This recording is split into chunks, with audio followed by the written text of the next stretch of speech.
What's up, everybody? Once again, it is I, James, coming to you from the Nerdy Mewzings podcast studio. I am joined today by indie comic creator extraordinaire, Mr. Ray Jamison's in the house. How you doing, Ray? Life is good, man. Thanks for having me on. I love meeting up with people that I've never met before and Awesome. just already establishing that we have a bunch of things that in common that we like and just Yeah. going from there. It's a good time. It's easy. These conversations always go so well because we're all into the same things, man. Yes. Yes, very much so. So, on that line, take me back to your initial love of comics and all things related. Did that start very early in life for you? You know what? It's very interesting when you say things related.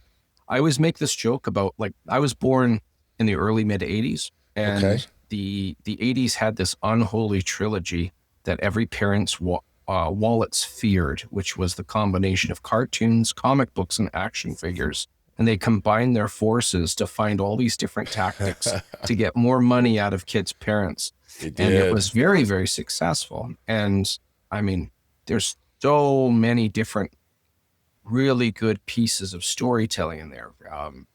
My brother, who's 5 years older than me, I basically was his sidekick, as many younger siblings are for the first handful of years in their life. And Yeah. he loved all things 80s cartoons. So Transformers, G.I. Joe, Thundercats, Silverhawks. Your brother's in my age range then, because Yeah, that yeah. was all Thundercats, all of that Yes. stuff, Transformers, that was me too. Yeah, I always think of the song by Smashing Pumpkins, 1979. I always think of my brother. 'Cause Right. that was the year he was born. Nice. But it was really interesting to grow up through that decade, because not only were the shows I just mentioned, which were based primarily off of toys or the cartoon itself, but there's also the comic scene dove into the cartoon scene as well. Here, there wasn't as strong as it is now, but there was really cool things that happened from, like, Spider-Man and His Amazing Friends, for example. That one was very interesting when you look back and see something like Green Goblin, who was impaled through the chest barely a decade prior to that. Yeah. It's, oh, wow, it's animated. This is really cool. Incredible Hulk was only a season. My brother loved the Hulk, and that was one of his favorite cartoons at the time. And by the time 1989 Batman came out, I was 5 years old, and it was very, very interesting. I don't know if this was the right thing for my parents to do, but I was able to see that one in theater. I remember that Oh, very nice. vividly rather. And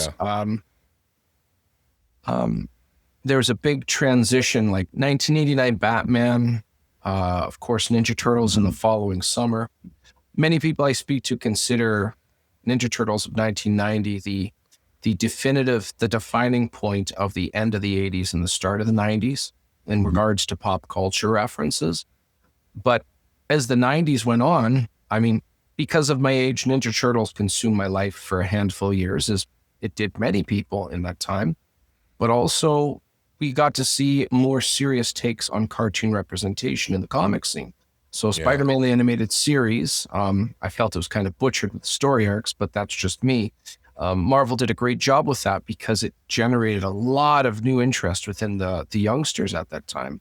Of course, Batman, the animated series, Kevin Conroy, Mark Hamill, what is now called X-Men 97 and all of its success, and so forth and so on. There's so many amazing cartoons. Even if we look at the early stages of 3D modeling with animation as a TV show, if you look at Reboot or Beast Wars, there were some really cool upcoming things, and I was fortunate enough to have lived through and witnessed all that stuff. And then, of course, on the turn of the century, from 1998, movies followed suit with the cartoons and started taking themselves more seriously in regards to comic books. So that included Blade in 98, the very first X-Men in 2000, and of course 2002 with Spider-Man with Tobey Maguire, Sam Raimi, Kirsten Dunst, William Dafoe.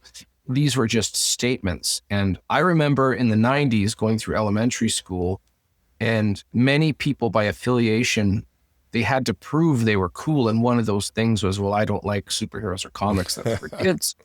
Well, we are kids, but as soon as those very successful movies started coming out, suddenly everybody thought comics was cool. It was I could see it almost overnight, like May 3rd, 2002, that was opening night for Spider-Man. I watched it with my brother and another friend, and we got to just absorb that story. We thought it was so cool. And we could see the shift overnight. The very next, that was my senior year of high school. Suddenly everybody's talking superheroes. I thought, wow, well, better late than never, but this is great. And it was very interesting. Not just having a successful movie, then it was having a successful trilogy of movies. We now have cinematic universes and branch off into TV shows that link right up. And I can understand many arguing that's a tad excessive. I'm just in awe of such a huge paradigm shift in over the course of 3 decades. It's amazing, to say the least. It's amazing really to see that shift. Yeah, I remember, and it's like you said, it was always this thing to where you weren't cool if you were into this stuff, and then once it became more mainstream and wrapped up in just overall pop culture, it became cool. And so for you, did the cartoons and the movies, did that lead to you getting into looking at the comics, or were you looking at the comics around the same time that you were into that stuff? It was pretty much all at the same time. All three influences: the action figures, the comics, the cartoons. My brother having 5 years of age on me. By the time the 80s were over, he was 10. And so it was anything he would get, I'd be able to get a look at.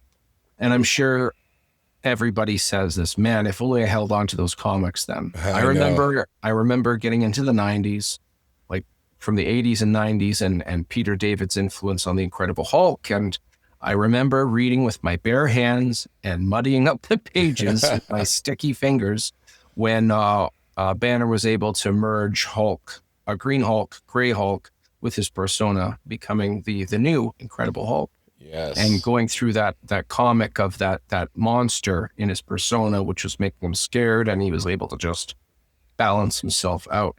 I remember going through all of that stuff, and it was a really good time in that industry, because all of the expression and the dynamic, the dynamic risks that were taken with storytelling.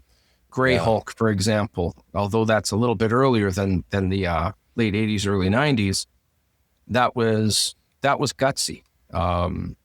We also, Black Suit Spider-Man is another great example of that, going through Secret Wars. Secret Wars is as old as I am, but nowadays nobody has to play it safe, because everything is just a new universe if they want to try something different. Yeah. But at the time, they didn't rely so heavily on multiverse. So we're going to make Spider-Man's suit black, and we're going to make it alive, and it's going to shoot its own webs. That's a big risk. It was. At the time. Nowadays, let's make a Peter Parker that's actually a hive mind of a swarm of spiders. Nobody bats an eye. Yeah, but, get 5 new issue ones out of the storyline. It's crazy. But at that time, going into the 90s, I had a love-hate relationship with comic books. I found myself diving into back issues, going back early 80s, late 70s, and trying, as long as I could afford it with my allowance, of course, buying old issues and reading those stories, because it was just told differently. In my humble opinion, it was like a gift and a curse for what McFarlane, Jim Lee, Lee Field, and the rest did with Image Comics, because it's literally in their name. They're about image. They're about it made look. it way more about the art. Unfortunately, it made the story a tad lopsided. And that made me very frustrated, because there was really cool stories I liked. I remember getting a pocket-size black and white reprint of Amazing Spider-Man 89, 90, and 91. And that involves the death of Captain George Stacy. And I remember Parker having to get into an airport, get into a plane to finally take down Doc Ock. And one of the things I really appreciate about that story, and many others from that time and earlier, there was always subtle ways of writing. One thing that we learned from going into the 90s with what Image did is you have to always be dynamic with the storytelling. It can't just be the same old Spider-Man pose or something else. Yeah. But at one point when Spidey's fighting Doc Ock on that story, he says, his friend yells at him and says, you should join us in a protest. And later when he's fighting Ock, he says, why am I thinking about this right now? And I'm sure when people do something serious, there's something like bugging them, nagging at the back of their head. They're thinking it. And I definitely related to that. And I thought that was a really neat, very human thing people usually don't talk about. Yeah. And I thought it was a really good time going through the older issues. For me, before social media, before smartphones, at the turn of the century in 2004, I bought on multiple CD, I still have it, PDFs of the first 40 years of The Amazing Spider-Man, with a couple of extras added in, including Amazing Fantasy 15, of course. And I just read through them. I like, we're missing something here. Or we were in the 90s. By the time I had it, we had turn of the century, of course. So we learned from those big booms that we had in the 90s with art and stuff. But we learned, like Brian Michael Bendis with Ultimate Spider-Man is a good example of, we learned, in my opinion, if I had to put it in my own words, art sells books, story makes legacy. Yeah. And no disrespect to, say, the first 50 issues of Spawn, but I'm not buying that to understand about Al Simmons. I just want to see him do the cool thing and look really cool. Yes. So there's that real tough balance to maintain there. There has to be a balance, right? It's like it can't go too far either way. If you have just horrible art with a great story, it doesn't quite work. And if you have amazing art but a horrible story, it also doesn't work. It loses its longevity. It does. And what I find interesting about you, in particular, and I always ask the creators that are on, like, is it more about the story or the art for them? And artists usually say it's more about the art. And it sounds to me like for you, it's that balance of the good writing with the art as well to really pull you in and keep you invested. You have to have that story element there. Yes, very much so. If you want, I couldn't tell you right now what, I keep picking on Spawn, which I don't mean to, but just to finish the example, Spawn issue number 91, I couldn't tell you what that's about. I could tell you what Amazing Spider-Man, Amazing Spider-Man number 56, I believe, where Spider-Man gets temporary amnesia and ends up helping Doc Ock rob a bank. And on the cover is them like side by side breaking out with money bags in their hands and stuff. Like, I interesting cover. I want to see what's going on. Stuck with you though, right? Yes, yeah. But it's a very, there's no right answer there. The litmus test is one of those two things stand out more than the other? And if that's the case, the other one has to up its game. Right. Unfortunately, when you're done a comic, you can't just erase the art or rewrite the story. It's done, but you can learn as you go and as you write the stories. Keep X in mind, make sure to adjust and keep this in your head as you're going into the next story arc. It's clear to me that you're very invested in the stories and the storytelling. So when did that start creeping into your own life to where you're like, I want to start creating stories of my own and use, comics as a medium to get those out into the world? Did that also kind of was that seed planted when you're just in awe over all these wonderful stories? Like, I can think my own stuff up. I can do this, Well, I loved drawing as a kid, and there was, where I lived, there was a local night course for kids to make your own comic book, which I did I went through that course twice, and I had a lot of fun with it. But when I graduated from high school, 5 years after that, I moved across country for work opportunity. And I left absolutely everybody in my life. I left my family, I left my friends. And when I moved, I was always looking for ways to, excuses, if you will, to hang out online and through webcam and stuff. So my friends and I, we would do tabletop RPGs, Dungeons and Dragons in specific, but we made these really cool stories. I made these homebrew campaigns, no modules. I based it off. It was all my own thing, my own lore, history, settlements, creatures, et cetera, et cetera, et cetera. And we had a lot of fun doing that. And that was the better part of 15 years ago now. And you know what? It's almost 20 years anyways. But regardless, I had some really cool stories, and I always wanted to make a comic book. So I wanted to just express one of these stories. I just needed to do it. So the first thing I said to myself is, I would be foolish to think this is a for sure deal where everybody's going to buy in and everybody's going to be following this thing monthly for the next 30 years.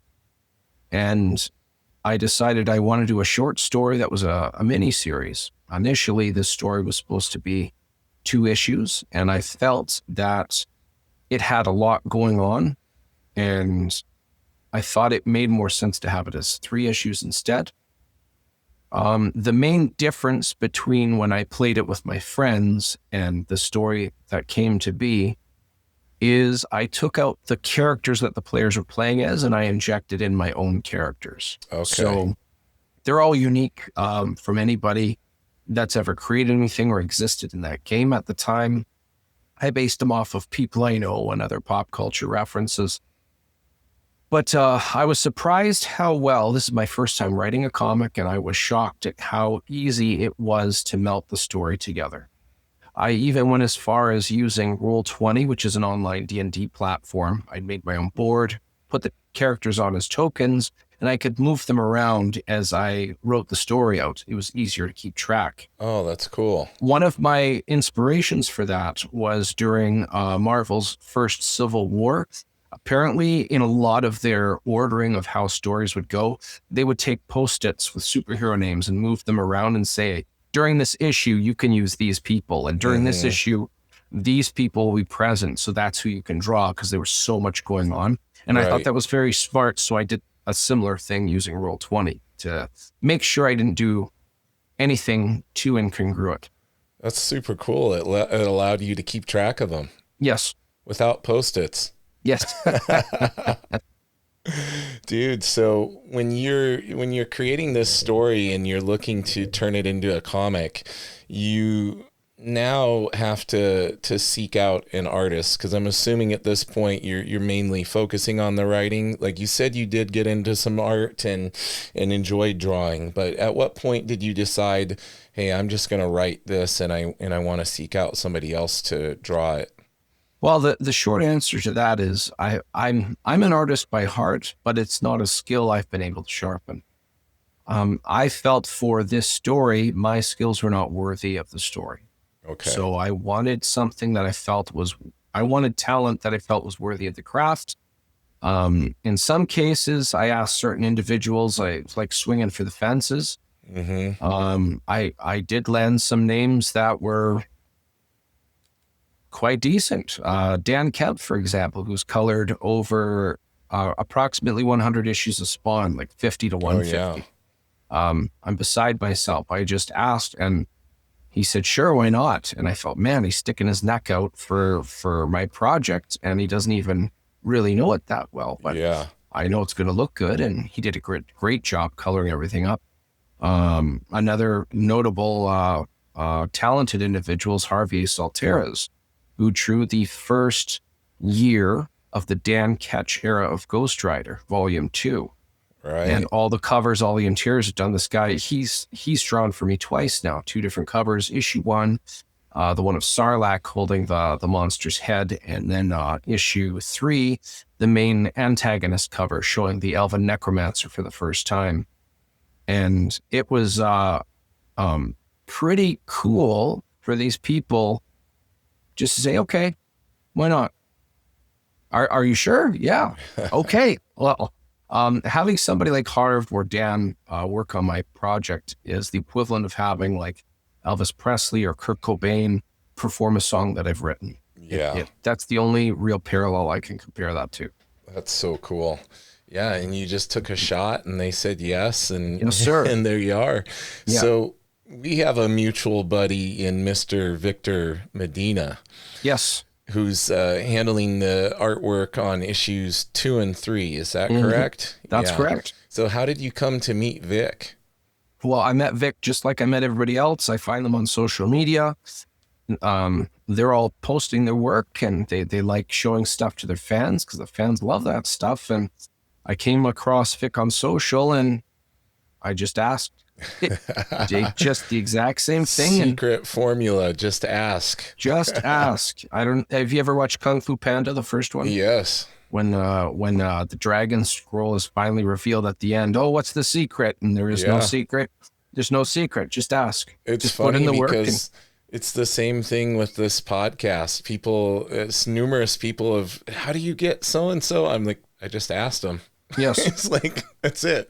The worst they could say is no, like, or not see my message and not get back to me. Like, that's it. A classic Michael Jordan quote, you miss 100% of the shots you don't take. Yes. Well, I might as well get a no. Yeah, exactly. I'm shooting for a no, and anything else is bonus. So you connected with Vic, and what was it about his work that was attractive to you? I liked his balance of physical expression, facial expression. I liked how he drew proportions. Yeah. And I like how he was, some of the stuff that he drew, I could tell he drew it because he wanted to. Like, this is going to look really cool. I could really feel that. One of the first panels I saw of him, he made his own stories involving Wolverine versus Predator. Yes, he did. And which, by the way, he's redoing right now. Yes, I don't know if you saw with his current skill set. A true expert in a craft. A, they never feel like a master, and B, when they're done something, they'll look at it and be like, you know what, I could have done that better. Yes, and that is teaming of Victor Medina. That's for 100%. Yeah, and he's just killing it too. Yeah, he's doing a really good job. There's certain things I can't talk about yet for issue 3 involving his work, and I really want to, but I can't yet because it's all about timing. But I'm telling you, we got some good surprises coming out for issue 3. So for the audience, we're talking about the Madcaps. Yes, and this is 3 issues are planned, and you're getting ready to wrap up issue 3 here pretty soon. So I know all about this awesome project, but I want to give the audience the benefit of your elevator pitch type of thing. If you're telling somebody about the book and just kind of giving them the lowdown on what it's about, what the concept is, what do you like to tell people? Do you keep some of it close to your vest? I'm sure you do. You gotta hook them and get them in, and then reveal. Well, issues 1 and 2 are completely open game in regards to discussion because they've already been metaphorically released to the wild. An elevator pitch for anybody who's never even heard of this project. It is a fantasy-based series where the miniseries of all 3 issues takes place in one night. It is about 4 friends meeting up in their hometown, and they are in the wrong place at the wrong time as they find themselves at the starts of an undead outbreak. They're able to help the guards stave off this outbreak, and one of them is led to believe that this outbreak has something to do with a local drug in circulation called weave. So one thing leads to another. And this night is the equivalent of an adult version of Scooby-Doo minus the dog. Yeah. They need to find out if this outbreak is mutually exclusive from this drug or not. And as it says in the pre-launch page right now, these four friends are attempting to hunt down a necromancer as a curse is attempted to be put down on their hometown. So by the first handful of pages of issue 3, it pretty much just describes the things I just said there. Yeah. And to quote Victor Medina, he said he finds it very easy to read my scripts and translate it to pen and paper. He finds it that my descriptions are articulate enough, but not overwhelming in detail. So I have the right creative constraints, but not so much where his own flair can push through and bloom through all of this art. If anybody listening right now, if you have a friend that you miss a lot or a group of friends and you don't get to see them as much as you used to, the older you get, the more often this happens. Work, children. For me, I moved across country. But if you have any friend like that you miss, even to a point where you get to swing by and meet up in a parking lot as one of you is passing through a city, and for 5 minutes, and your very inner child feels refreshed from that, I guarantee you that you will relate to this book in one form or another, as this book is an homage to that level of camaraderie. It's just told through the theme of fantasy with the medium of a comic book. So if anything that I've listed there resonates with you at all, go to the Madcaps pre-launch page on Kickstarter and you click notify me on launch.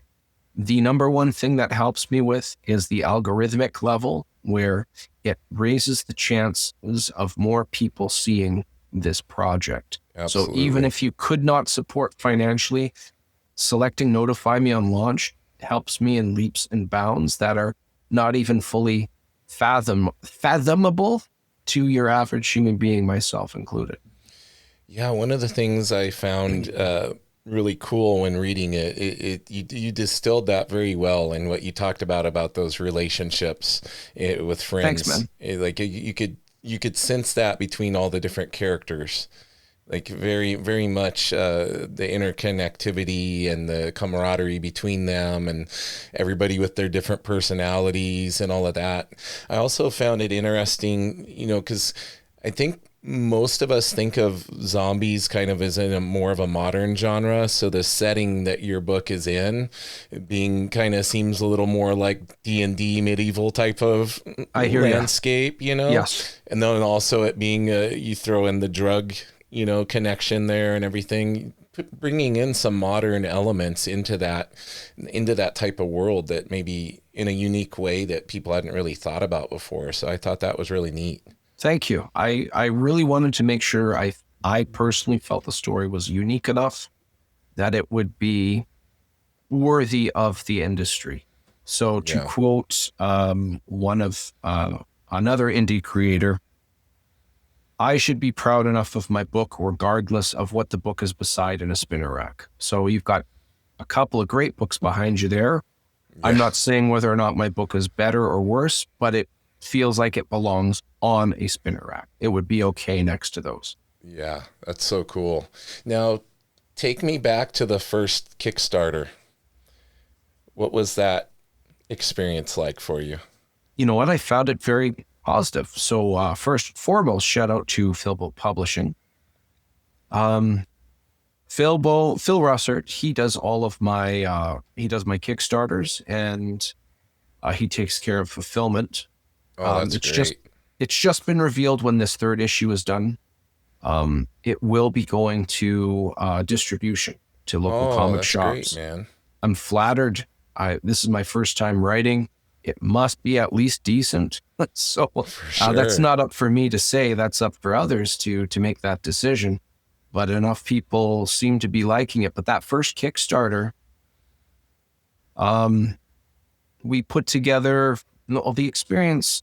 You do some research on Kickstarter and you have if you have a decent circle that's supportive, they can help you along. So you're thinking, okay, pre-launch, you're thinking, okay, what can we have for add-ons, stretch goals, et cetera, et cetera. My first issue compared to the second issue, I had less pre-launch followers and I had slightly less backers, but I made more money. Okay. This time around, I'm almost at the point where I have followers in pre-launch that is more than either of the other 2 books after launching. Oh, wow. Okay. So, the one thing I think I did right in the first one is I was honest with the product. People that were interested, I gave them what I advertised.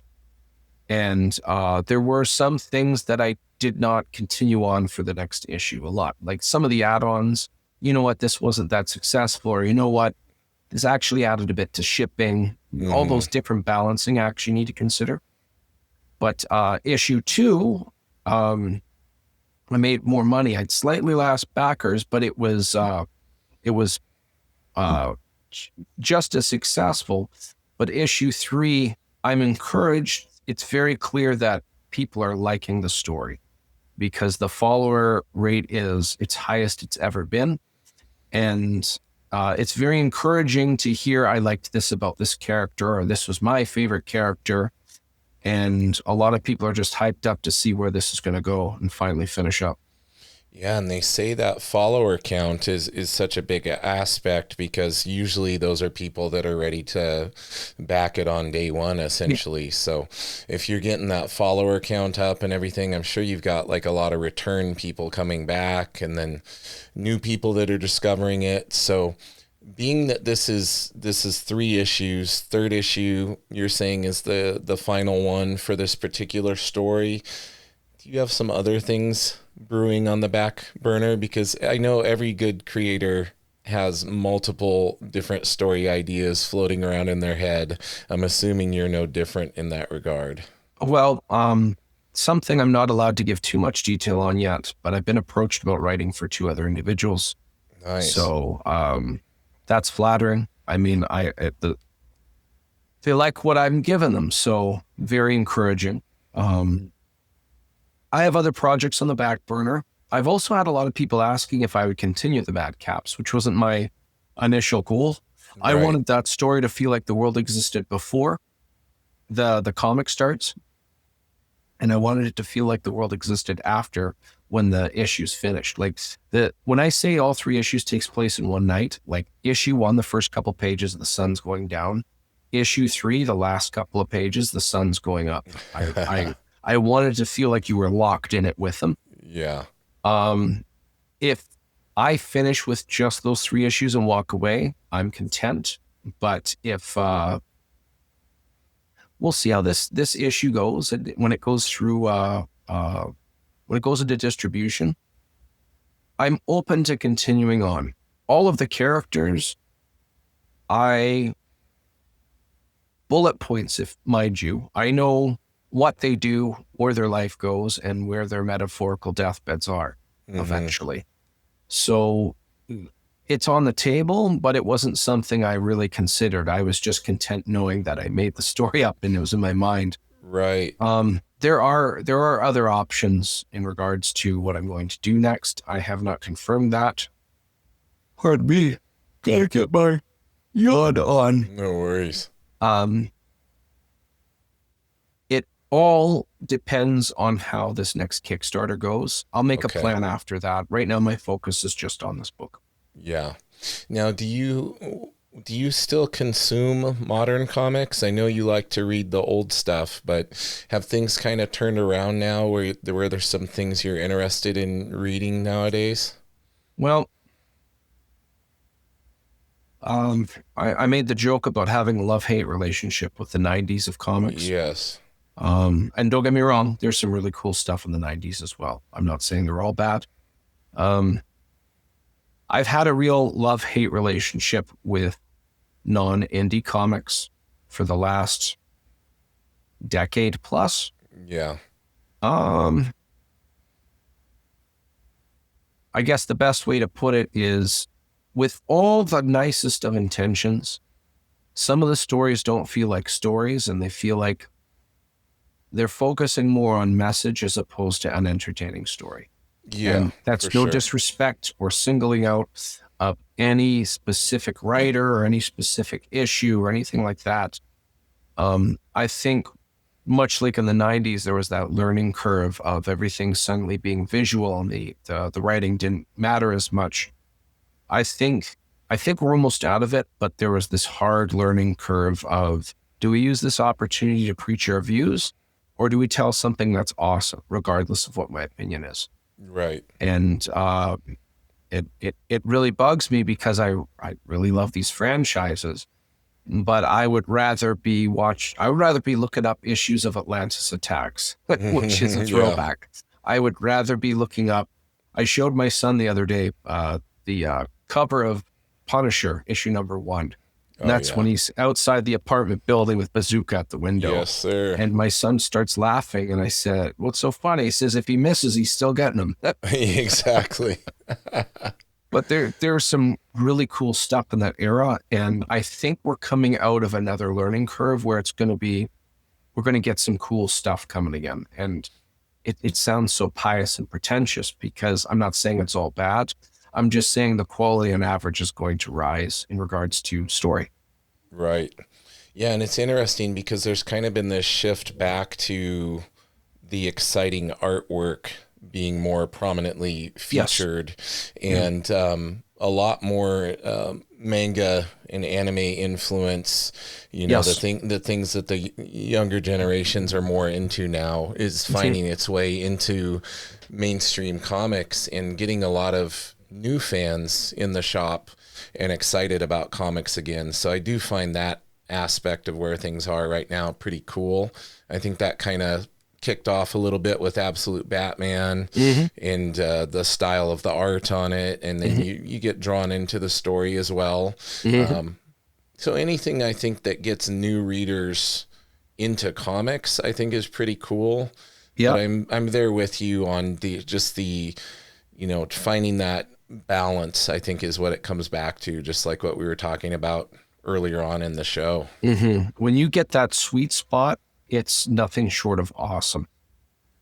You could have an artist that writes their own story. That doesn't mean they're necessarily a good story writer. I remember, since we've been on the theme of Todd McFarlane, him talking about getting his own monthly Spider-Man comic.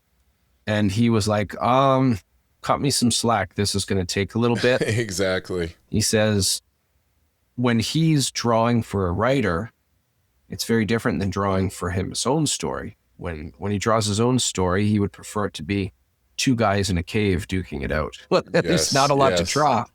But he says, if you're drawing for a writer, it could be like an alien invasion in the middle of Times Square, and every citizen is present watching all these flying saucers coming down, and you got to draw it all. And he would prefer to tactfully simplify his drawings, I guess is a good way to put it.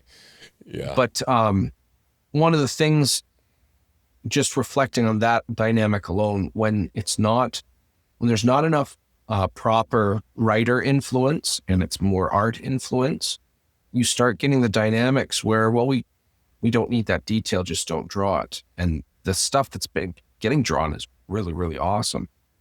Frank Miller's The Batman Returns. The Batman Returns. I knew what you meant. The Dark Knight Returns. Yes.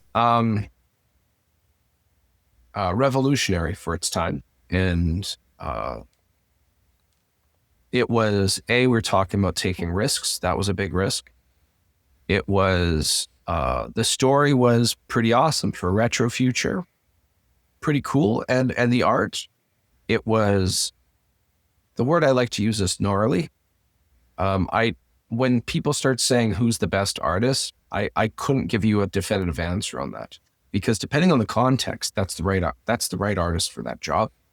That's why I say when I got this talent working on my project, I felt they're worthy of my project. I'm not saying like who can say who's the better artist. That's not in my pay grade. But Frank, and it's so subjective as well. Yes. Right? Frank Miller drawing what he was doing, that was obviously the right case. That just that imagery, a lot of that iconic from Batman, with the lightning flashing behind him as he's diving down, or him finally duking it out in his armored up kryptonite tipped cleats beating up Superman. Yes. There's lots of iconic imagery. When you look at that, depending what your mood is and depending what your choice of flavor of art is, that probably looks stunning and excellent. Or, you know what, I like this better, but I wouldn't say whether or not it was better or worse than what he's offering. It was the right fit. Yeah. Yeah. And it took a lot of risks and did things quite a bit differently than what was the norm at the time.